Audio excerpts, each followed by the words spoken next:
avec Guy Birenbaum pour le web. Bonjour Guy. Bonjour à tous. Et un étudiant américain s'est probablement suicidé parce qu'il a été piégé sur Internet, Guy. Tyler Clementi, un étudiant de 18 ans de l'université de Rutgers dans le New Jersey, s'est jeté du George Washington Bridge le 22 septembre. 2 témoins ont vu un homme se jeter du pont autour de 21h, rapporte le Wall Street Journal.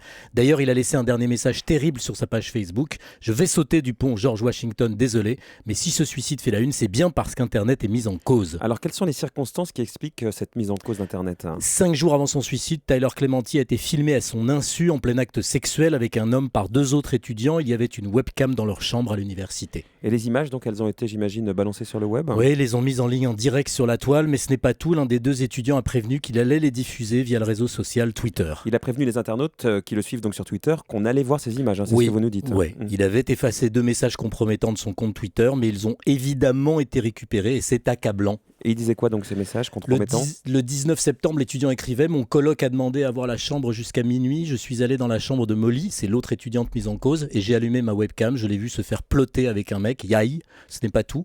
Quelques jours plus tard, le même publiait un autre message. Je mets ceux qui ont iChat, c'est une messagerie vidéo, au défi de se mettre en conversation vidéo avec moi entre 21h30 et minuit. Oui, cela va encore se passer, on ne peut pas être plus clair. » Alors ils risquent quoi les 2 étudiants ?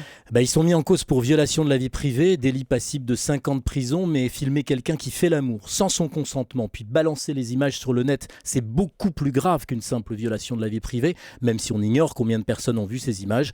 Pour le moment, on ne sait pas si Tyler s'est suicidé uniquement à cause de son outing, mais l'émotion est considérable. Sur Facebook, plusieurs groupes lui rendent hommage à sa mémoire. Cette histoire est évidemment terrifiante, mais il ne faut pas que Tyler Clementi devienne seulement un martyr d'Internet. Le net n'est que le moyen, le support de la bêtise, de la lâcheté et de la cruauté des hommes. Comme d'habitude. Merci Guy Birenbaum.